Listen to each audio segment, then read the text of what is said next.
Welcome to the Rise to the Challenge podcast. Joined today, he's a speaker, former NFL coach, podcast host, and author. It's Evan Burk. How are you doing today, Evan? Alex, I'm doing awesome today and looking forward to chatting with you. We're so excited to have you on the show to talk about your rise to the challenge. What we like to do with all of our guests is go right to the beginning. Talk about a little bit about where you're from and what were you involved in growing up?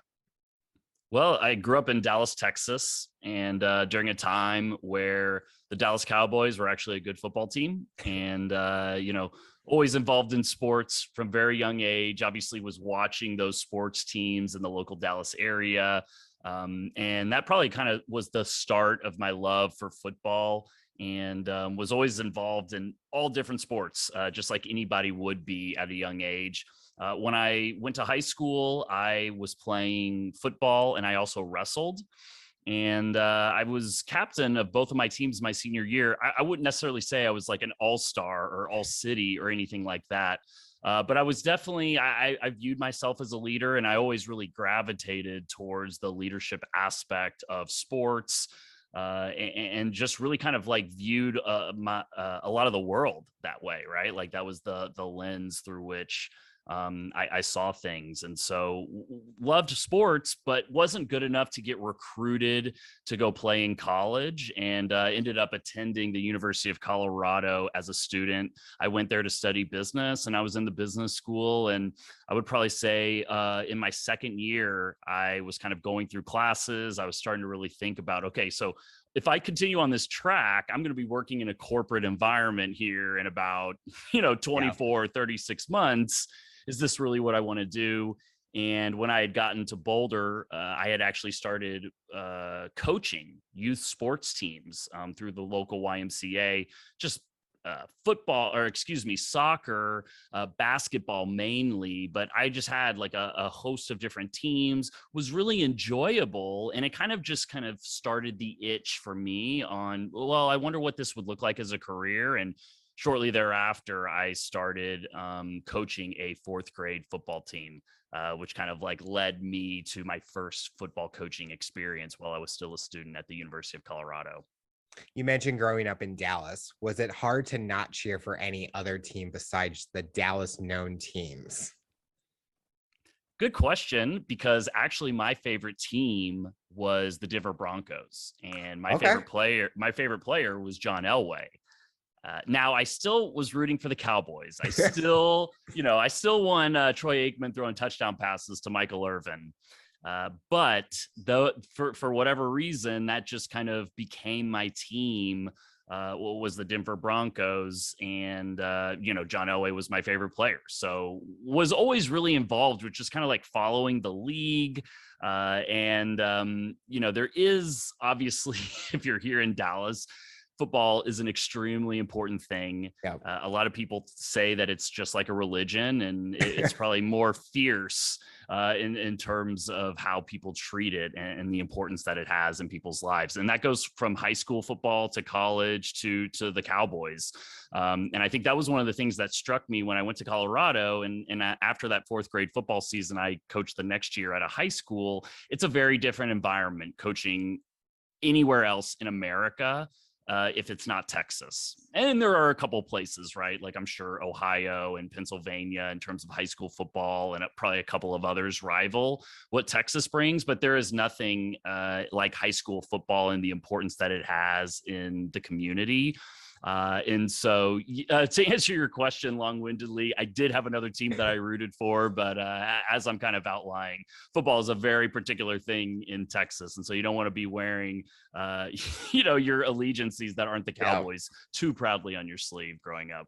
Well, football in general in Texas is such a huge thing. I mean, you even see the Pee Wee football with Friday Night Tykes. I almost said Friday Night Lights, which is a different show, but even that just shows how at a young age these kids are just getting involved. And you mentioned how you found a passion for other players outside of the Cowboys. Growing up in St. Louis, we had the Rams, but as that story involves, but I fell in love with John Elway, and I even did presentations and things like that on him. So I think even finding those players outside that just captivates an audience, even for other sports. For me, baseball, I was a Yankees fan. Derek Jeter was a huge inspiration. You just find these athletes that just connect Was that something that you found where you're finding football players or any athletes and you were able to connect with them on as a fan to them as a player? I think like right now, it's a lot easier Yeah. because social media gives you like an insight, even though that might be a curated insight. And I know a lot of these like big time athletes have photographers and probably, a team of social media people that manage a lot of what we see, but you get a chance to kind of get to know them, whether it's them cooking or maybe them traveling, or maybe their wife or kids, or just them out in the community. You don't really get to see that growing up in the mid 90s. And so I think like, it's really interesting. I read the paper every single day, like the sports day specifically, right? It was like a, young 10-year-old. There's like a bunch of pictures of me like sitting at the breakfast table reading a paper, and I did that every single day. I loved that. So I was definitely like keeping up with how everybody's stats were, who the good teams were, who the bad teams were. And that was kind of a habit that I've kept up until even now. I'm a voracious reader and always just kind of like looking to keep up with, my interests. And so I don't know if it was necessarily that players connected with me, other than like, I just know I love Emmitt Smith because I think he's the best player in the league. But generally kind of gravitate to those guys that are good guys and also good football players. You mentioned football and wrestling as two sports that you played, and which both have that kind of physical dominance in that kind of sport. Was that something that you were drawn to, or was it just what it involved as a sport? I think what it involved as a sport. Football, like I said, is really important here in Texas, and playing high school football in Texas, even though I went to a small school, was awesome. I mean, like the juice on a Friday night in a high school football stadium is incredible, right? Especially as a young 17, 18-year-old. And I had the good fortune to be on some good teams, and I wanted to play, but it wasn't necessarily, I mean, you can't really tell probably through Zoom, but I'm not like a physically intimidating person. I was not necessarily, laying guys out or anything like that. But I did really enjoy the team aspect of the sport, and I loved the sport of football. Like I loved the sport, and I knew so much about it. Wrestling was a little bit of a different journey. I always played basketball growing up. I had some rather sour basketball experiences in middle school. Just like, didn't really necessarily agree with a coach, or just kind of like created what I look back on as a coach as like unnecessary misery for the team and the players involved. And it kind of soured me on a sport that I love, basketball. And that kind of led me to wrestling. And wrestling was the hardest thing I've ever done. And it was the best thing I've ever done. Particularly because wrestling taught me so much about what it takes to be successful, not only in sport, but in life. And wrestling is a little different too, right? Like you mentioned the physical toughness aspect, but it's really the mental toughness aspect to it, and the mentality that you have to honestly, as a young 14-year-old, show up to practice every day. And I can remember as a freshman, and I'll just say that the wrestling program I wrestled in high school was one of the best in the state of Texas. So we were coached by one of the best coaches in the state of Texas, and I was surrounded by great wrestlers. And my freshman year was my first year wrestling. So I literally just got, the crap beat out of me every day at practice. But it was like showing up. We practiced on Thanksgiving morning. We practiced on Christmas Day. We practiced on New Year's Day. And like, that was how we did things. And it was not questioned. And it was just like, you show up. Now, as a freshman, I'm just trying to get there. I'm just showing up so I can get beat up that day by the juniors and seniors that are wrestling. But I think like I look back and how instrumental those lessons were, and just kind of like laying a foundation for me for everything, right? Just for like understanding the hard work, the mentality, the consistency that's needed to have success in anything. So not necessarily the toughness aspect, but I just happened to end up in those sports, and really glad I did. What position did you play in football? So because I went to a smaller school, I played quarterback and defensive tackle. Not really something you can do if you go to Allen High School or DeSoto High School here in Dallas. You can't really do that probably. But if you go to a small private school here in Dallas, you can get away with playing defensive line and quarterback. Looking at your time as an athlete, what's the biggest thing it taught you about yourself? I mean, I don't know if I can say like one thing. Again, I think that when I look at it, I think I was kind of referencing mindset, and I didn't realize this at the time, but I think it was growth mindset. It was understanding that, I'm sure like you talk about a ton on your podcast, like it's going to take time to have success. It's not a linear path to the top of the mountain. You're going to have setbacks. It's not going to be easy. And like the path to success is that resiliency and that consistency to stay on the path, to be quite honest. And if you have that and you can develop that at a young age, it can really serve you in anything that you do. So I think when I think back, there's a ton of things I learned, right? Like in terms of communicating and leading and mistakes I made leading teams as a captain and what it means to come together as a team. I didn't understand all that when I was 17, 18 years old, but I think understanding to go from never having wrestled competitively as a freshman to having an opportunity to wrestle for the state championship my senior year, like I'd love to point to myself and say that was because of my talent. I'm fully aware that it had nothing to do with my talent. It had to do with me showing up every day in combination with being part of a great program that was run by a great leader in Coach Rick Ortega. So I just think like that process to having success from starting from the bottom is something that I learned in sports and was mirrored throughout my coaching career. I think it's great that you mentioned that, because a lot of people that are listening to this can take that same concept of growth and looking at to what they're involved in, from their dream job to if they're starting their own company. People think that, oh, I'm just going to magically get all the millions of dollars right away. No, you got to start from the bottom and grow. And that is where it teaches you a lot about journey and finding that success. Because if it was that easy, is it worth it? I mean, yes, you get to live the life you want, but to me, I like to be challenged. I mean, that's why I named the show Rise to the Challenge. I think you learn so much by going on that challenge, that journey, especially like an obstacle course. You got to challenge yourself to get through each obstacle. I mean, I 100% very well said. And I just think that, so much of life is about that, is about just continuing to show up. Obviously, certain circumstances, like, it becomes more difficult than others, right?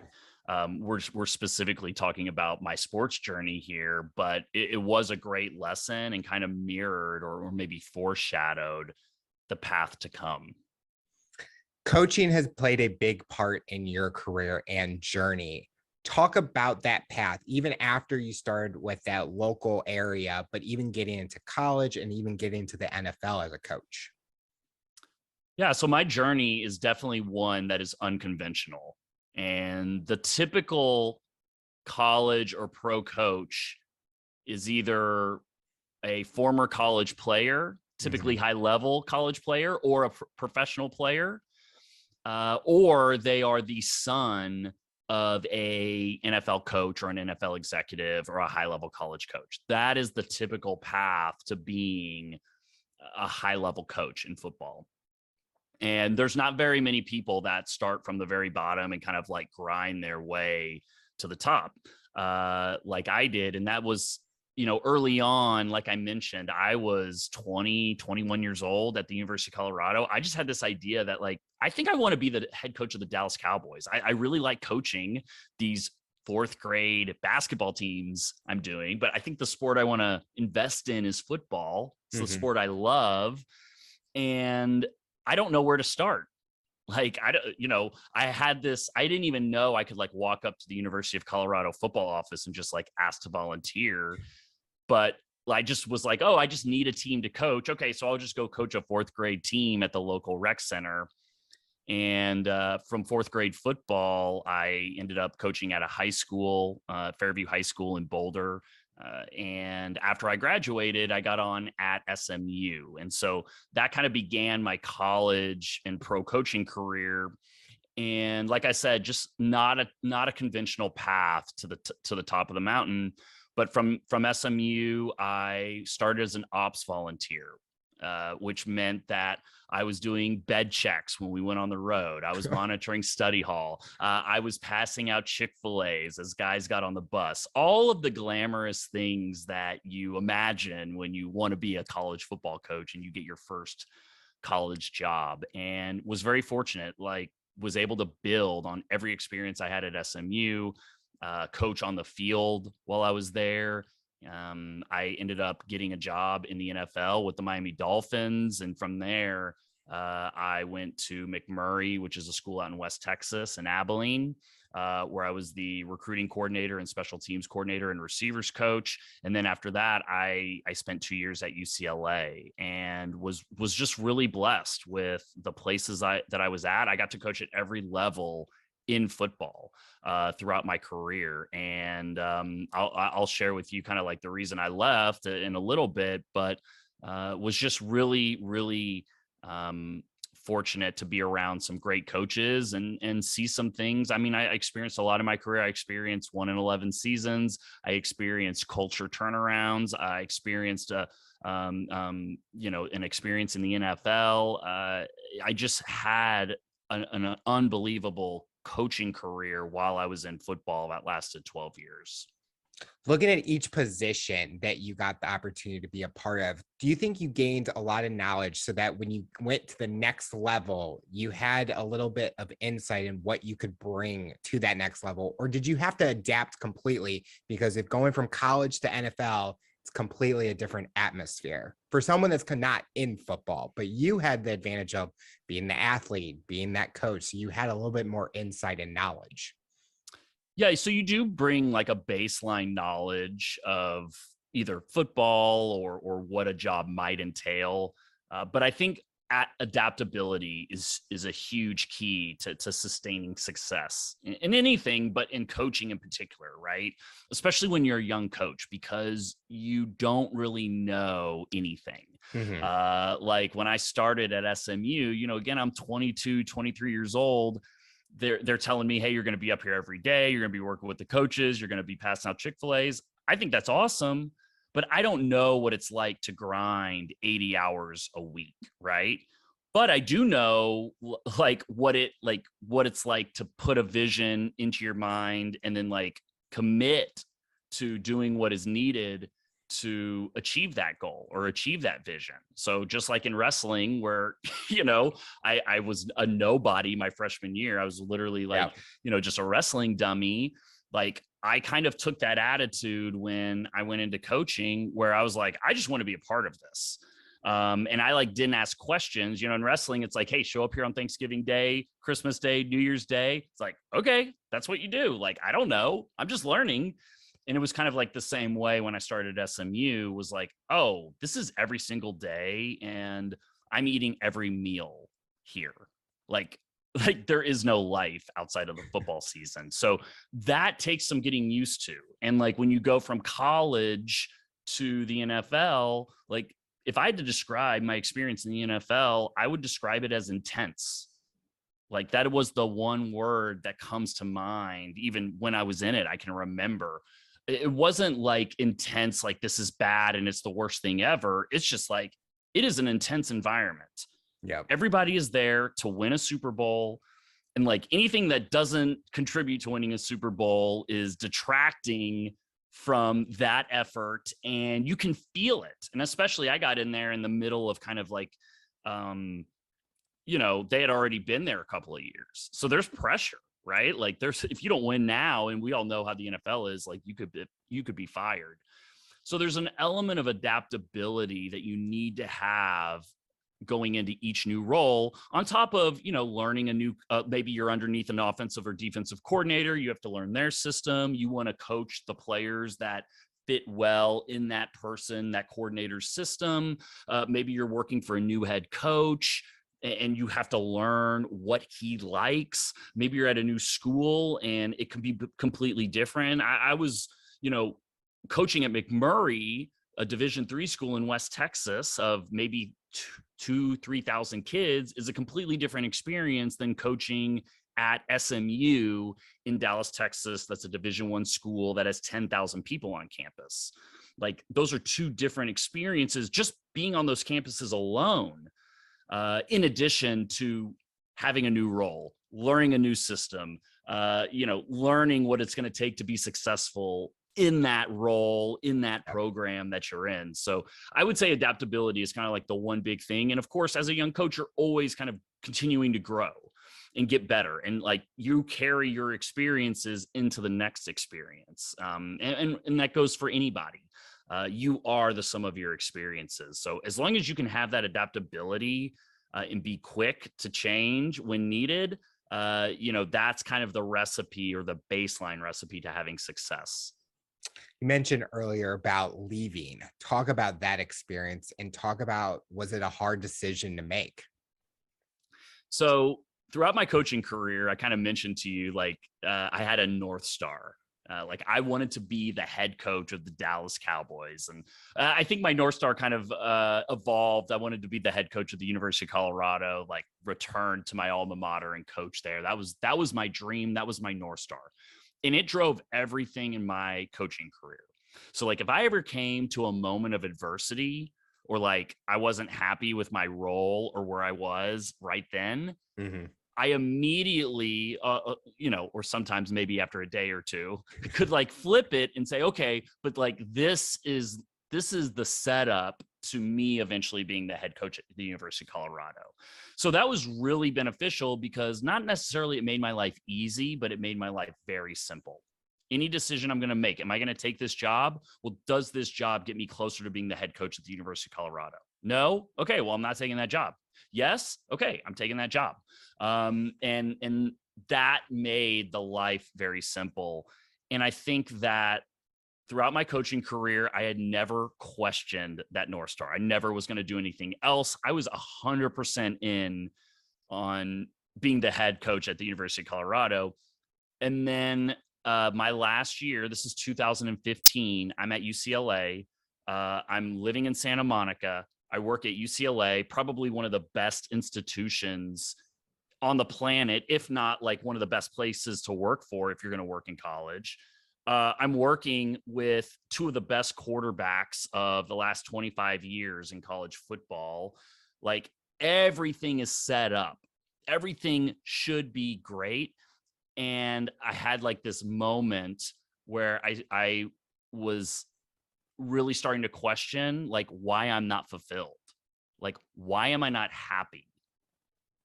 If I'm not happy now working at UCLA, having great guys to work with, living in Santa Monica, like, when do I get happy? When do I become fulfilled? In 12 years, when I become the head coach of the University of Colorado? And like, so in that moment, I had never experienced that before. I'd had moments of like setbacks and, failures in my career. But again, like, I kind of give myself a 24-hour rule. You can feel bad, get yourself a pizza, go hang out on the couch all night. But like, when I woke up in the morning, I was like ready to go. I was probably like more fired up than I was even before whatever the setback was. But like, in this moment, I could feel that it was different. Like, and I was like, it was the last couple of weeks of the season. I was like, well, I don't want to make a rash decision and just like decide to leave. But like, that feeling wasn't going away. So I think like over the course of the last 2 or 3 weeks of that season, it was starting to get stronger and stronger. There's just this feeling of, I don't want to do this anymore. Coaching is a really difficult lifestyle. Like I mentioned, like, I'm not the typical football coach. I have a very unconventional path. And like, that was a fight I was fighting all the time. Like, who gets the jobs when these coaches get hired? Well, it's all former players that played under that coach, or all former or all sons of former coworkers of that coach. Right. And then you start looking around and this isn't just a huge, I'm stereotyping here, but like, a lot of the coaches I worked with were all divorced, like all of them. and like they had weird relationships with their kids. And, you start looking at who you are going to become, and all of this just kind of compounded together, kind of like made me make the decision to leave coaching. Sorry, that's a little like all over the place, but it was just, if you can't tell, it was just a feeling of like a lot of things were kind of coming to a head all at once. And I had never felt that before. And I didn't want to just ignore that and just push through it, because I'd had adversity before, and I had been able, because of my strong vision, my strong North Star, to push through and be like stronger on the other side. Like, oh, that's going to be a chapter in my book one day. But this wasn't happening for me at the end of the 2015 season. And so I made the decision to leave UCLA after that recruiting period was over. So I ended up leaving in February 2016. I think it's so important that people learn why someone does it instead of just assuming things. Like there could have been like a news report that says Evan Burke leaves UCLA, but then it doesn't give any of the details, or it's made up details. And I think you had a reasoning, you had a sense of what you wanted. And if it wasn't going to happen, you were ready for that next chapter. And you have been doing that with being a podcast host, being an author, and being a speaker. Talk about those opportunities, and how does that feel today, being still that you're still doing it? Yeah. And I'm still growing in it. Yeah.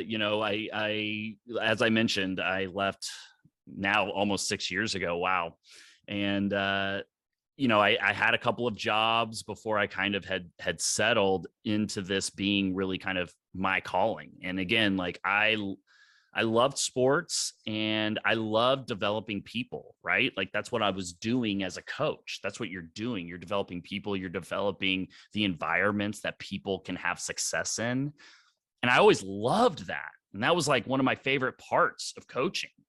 And I think like I still view everything that I teach through that lens of like sports, translating into those lessons of leadership and team building and peak performance. And so speaking and coaching maybe wasn't just a natural transition, but it is a natural evolution into the work that I was doing before. And as I mentioned, something I'm still growing in, and I've been really fortunate because I've had a wide range of diverse clients.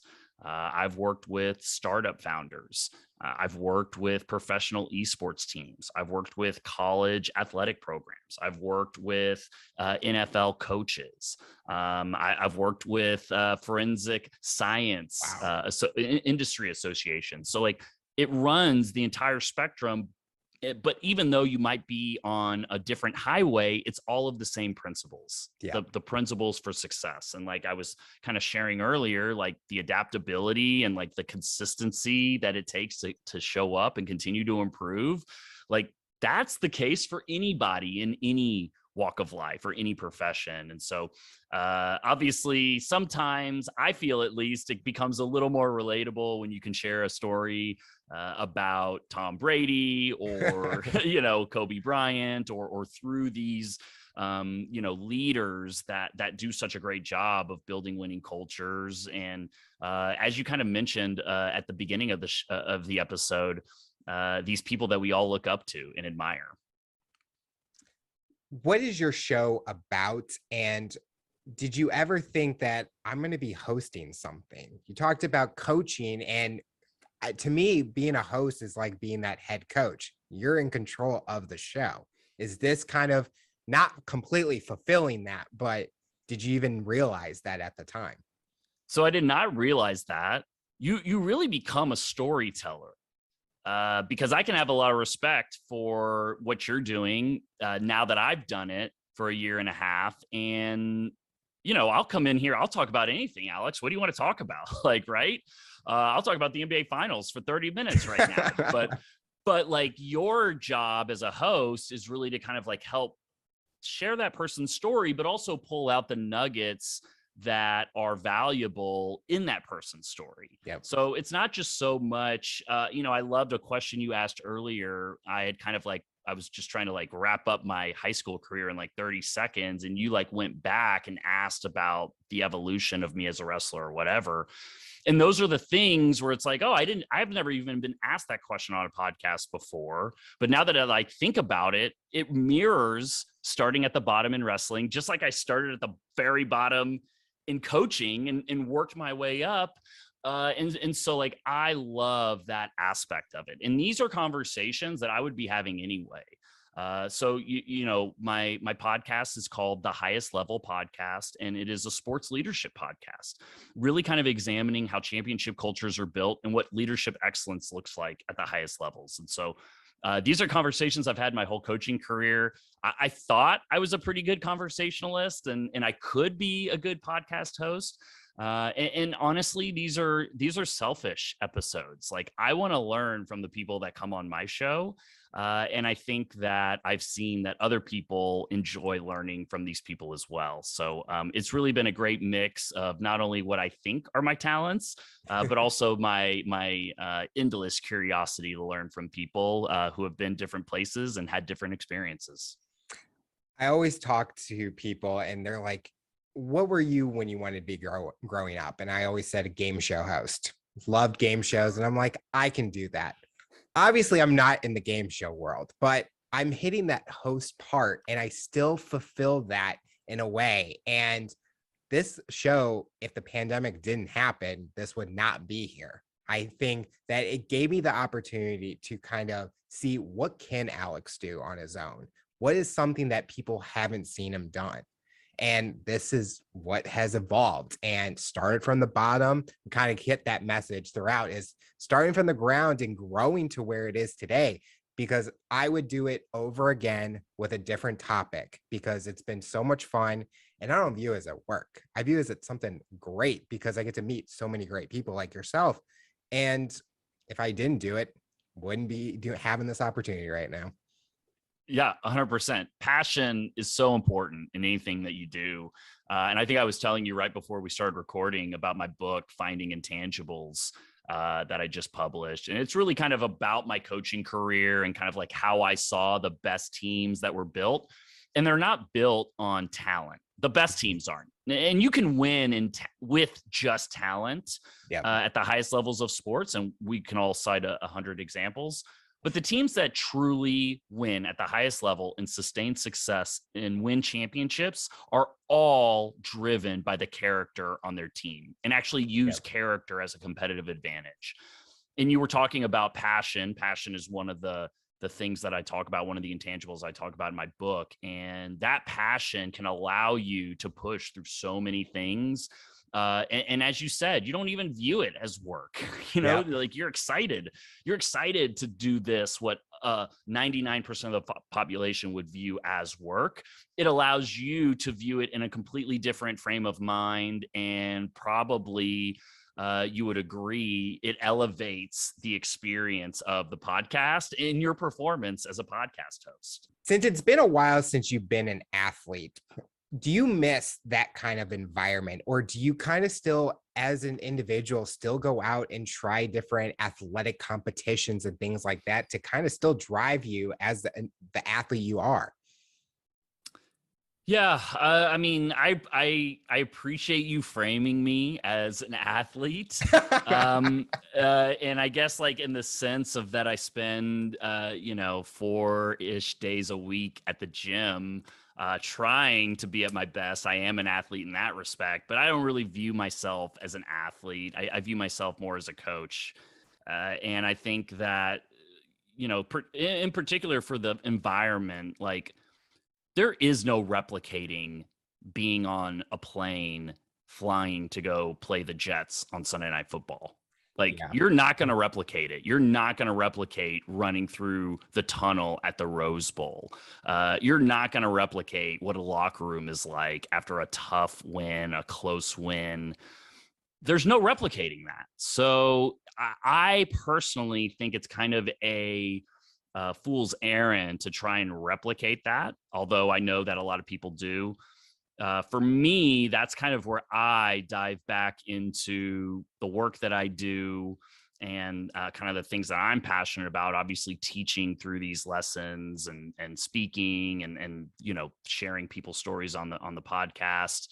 But I do miss being part of a team. That is a tough piece. And in particular, when you're in athletics, everybody that is around you. Now, you may not get along with everybody, and I certainly didn't get along with 100% of my coworkers or players, but everybody there is there. Everybody's there to win.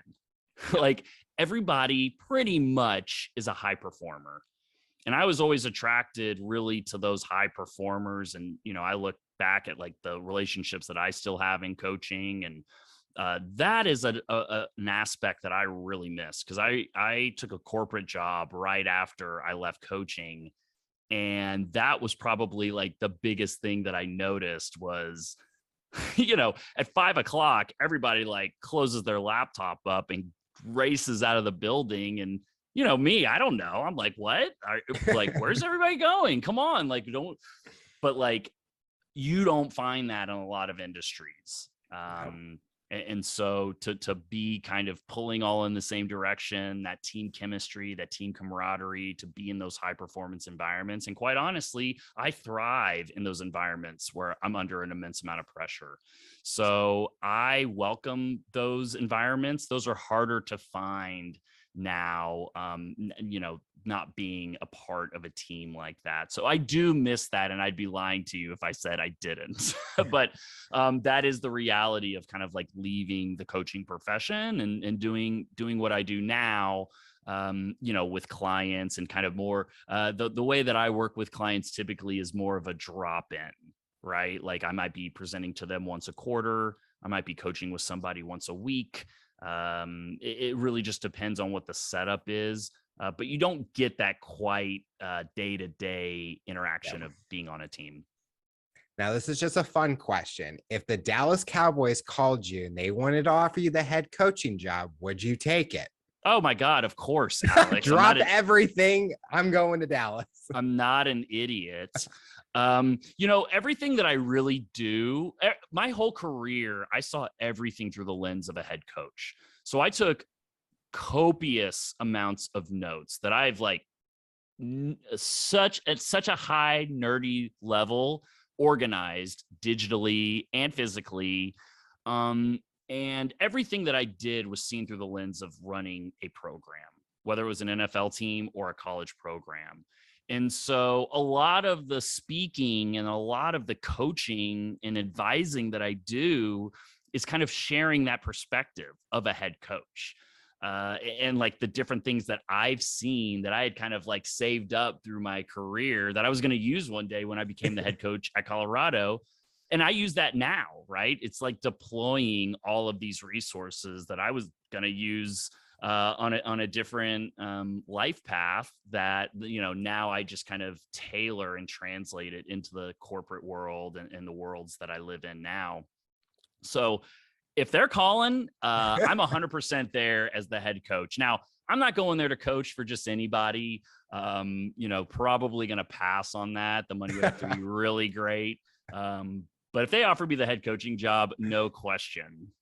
You would save that letter or that email, that letter, and just place it on that wall. Be like, hey, I got this opportunity almost.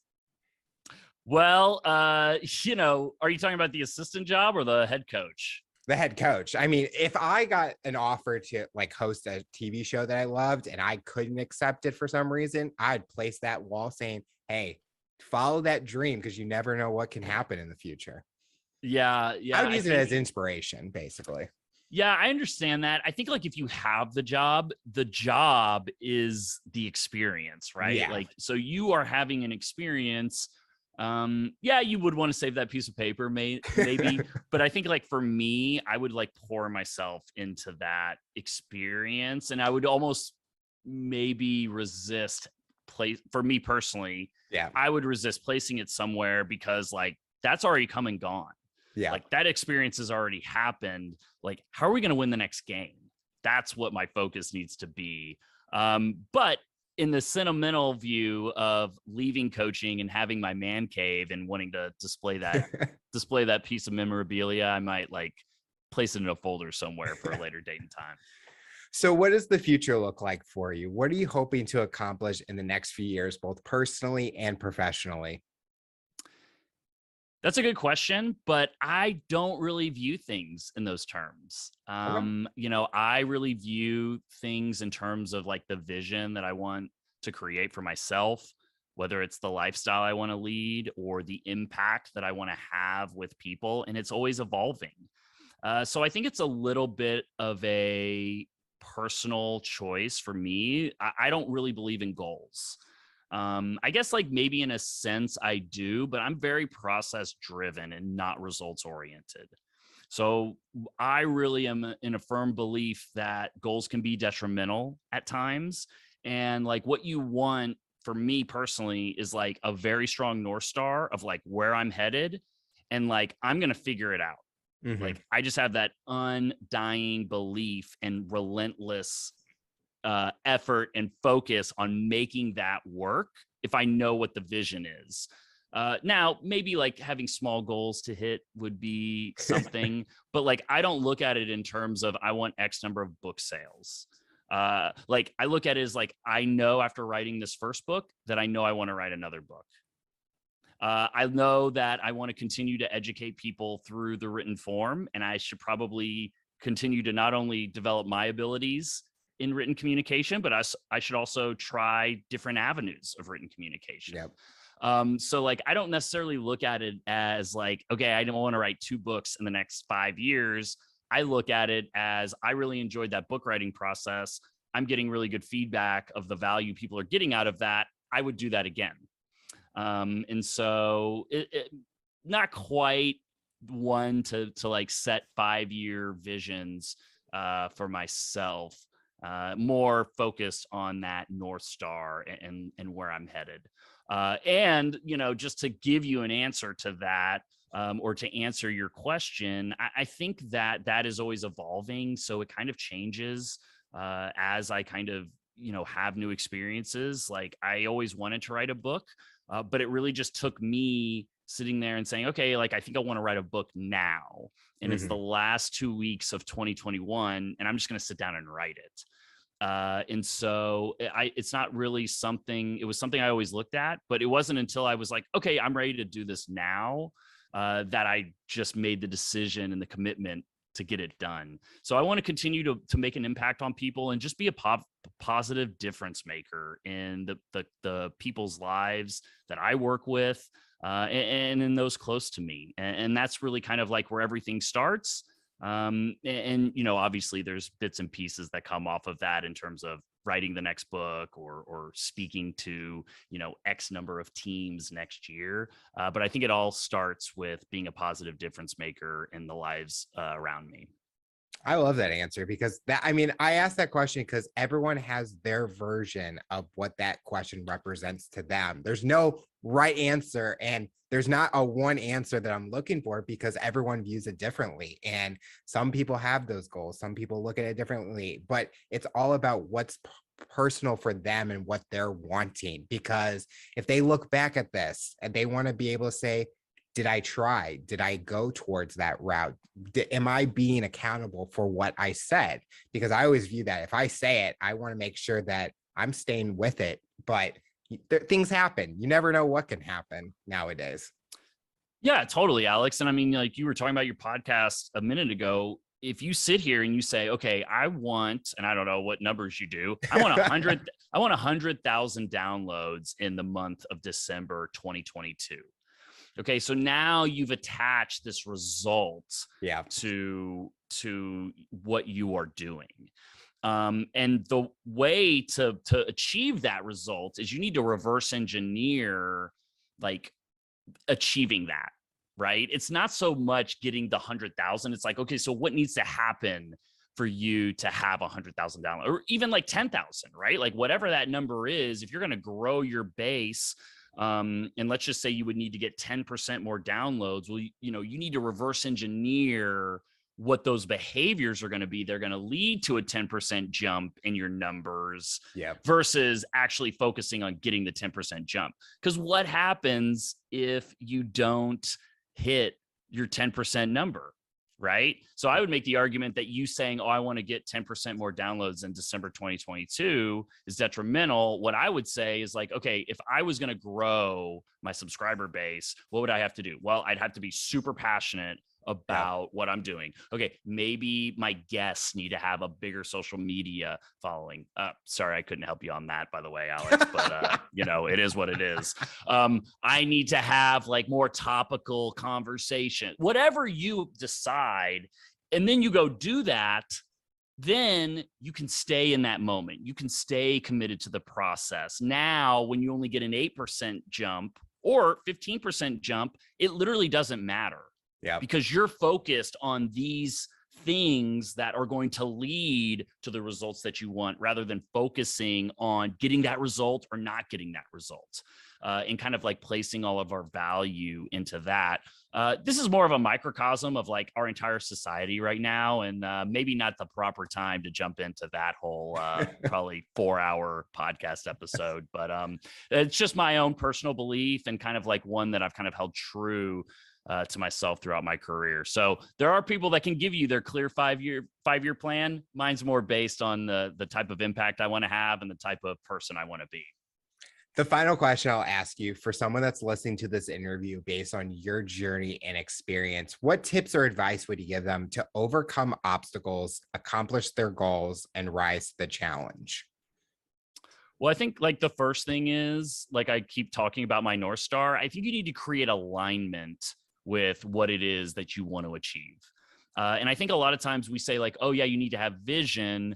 What you really need, vision is pointless, right? Vision is just like, oh, I want to go there. What you really need is alignment. And the way that I view alignment is you know where you want to go, but you also have a path that can get you there that is directly aligned with that vision, right? Yep.